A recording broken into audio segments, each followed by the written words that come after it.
ہے. پھر دیکھیں نا حضرت عمر گزر رہے تھے تو اصل میں یہ انسان کو پتہ، میں نے شروع میں کہا تھا کہ اڑتی وہ چیز ہے جس کے اندر کوئی چیز ہوتی ہے، ہر ایک اڑ نہیں سکتا.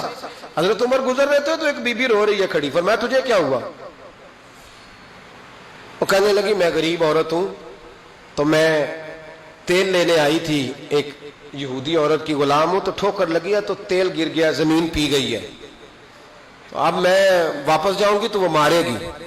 تو حضرت عمر دیکھیں نا، یہ حدیث مصطفیٰ کریم علیہ السلام کے بارے میں بھی آئی، سرکار سفارشی بن کے چلے گئے. حضور کا اپنی مرضی ہے نا، اختیار استعمال کرے یا نہ کرے. حضرت عمر کا آج پروگرام بن گیا اختیار استعمال کرنے کا. تو حضرت فاروق اعظم نے نا زور سے درہ زمین پہ مارا، اور لفظ کیا ہے؟ فرمانے لگے علم عدل علیک، کیا میں نے تیرے اوپر عدل نہیں کیا؟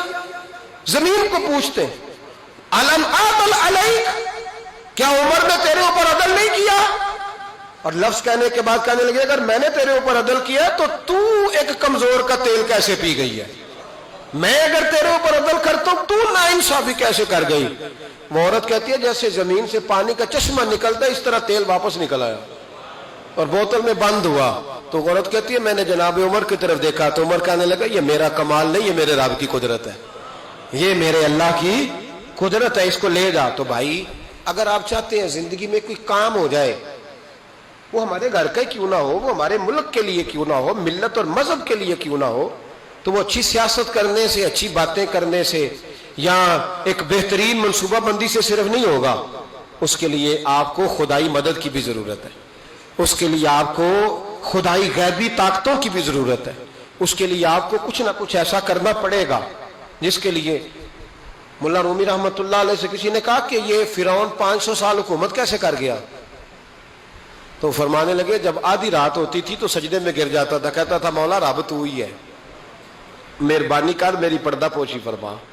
تو وہ رات کو اگر اللہ کے آگے جھکے تو 500 سال نکال جاتا ہے. تو میں اور آپ جھکیں گے تو بتائیے اللہ کتنا فضل فرمائے گا.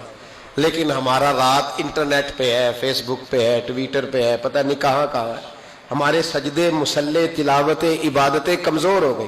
اسے آباد کر لو، دیکھو پھر مال تھوڑا بھی آئے گا لیکن اس میں برکت ہوگی. افراد 313 بھی ہوں گے لیکن سارے کفر کے دام کھٹے کر دیں گے. شرط یہ ہے کہ خیال نہیں.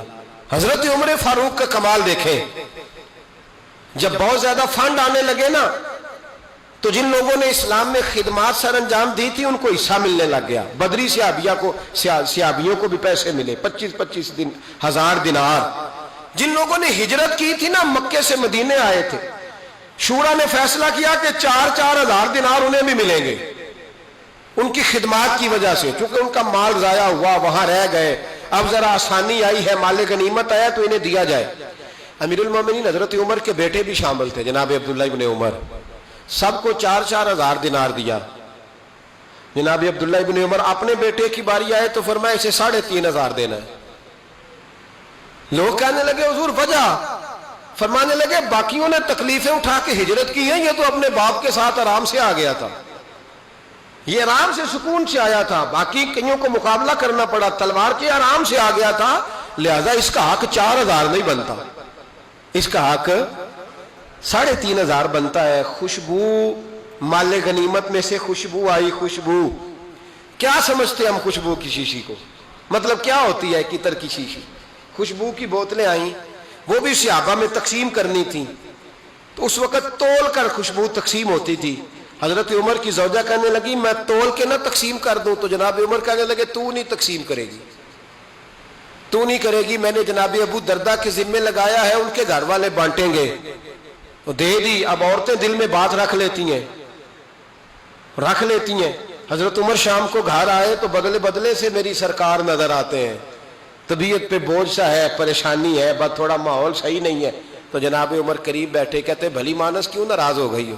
کہنے لگی آپ کو مجھ پر اتنا بھی اعتبار نہیں کہ میں دیانتداری سے تول دوں گی؟ مجھے پتا تھا اپنے گھر میں نہیں رکھنی، پر آپ نے کسی اور پر اعتبار کیا، مجھ پر نہیں کیا. تو جناب عمر رونے لگے، فرمانے لگے بے اعتباری کی بات نہیں، صرف اس بات سے ڈر گیا تھا کہ جو خوشبو تیرے دوپٹے اور ہاتھوں کو لگ جائے گی ان کا حساب کیسے دیں گے؟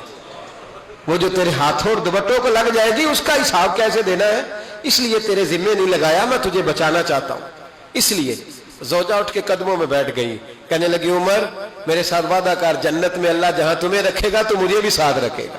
میرے بھائی تقوی، طہارت، پرہیزگاری، عبادت، محتاط. اور یہ بات صرف حکمران کی نہیں، میرا اور آپ کا زیادہ مسئلہ بگڑ گیا. رزق کے معاملے میں لوگ کوئی توجہ نہیں کرتے، آنا چاہیے بس، وہ جیسے بھی ہو بس آ گیا ہے، پھر ہم خود بخود حل نکال لیں گے کہ کس طرح صدقہ کرنا ہے، کیا کرنا ہے، کیسے ہم نے معافی مانگنی ہے، کب ہم نے. کیوں یہ کام کرتے ہو؟ یہ تمہیں کس نے اختیار دے دیا؟ اب جب بندہ اتنا تقوی اختیار کرتا ہے پھر اللہ کیا کرتا ہے؟ یجعل لکم فرقان، پھر اللہ تعالیٰ اسے خدائی طاقتیں عطا فرماتا ہے. خدائی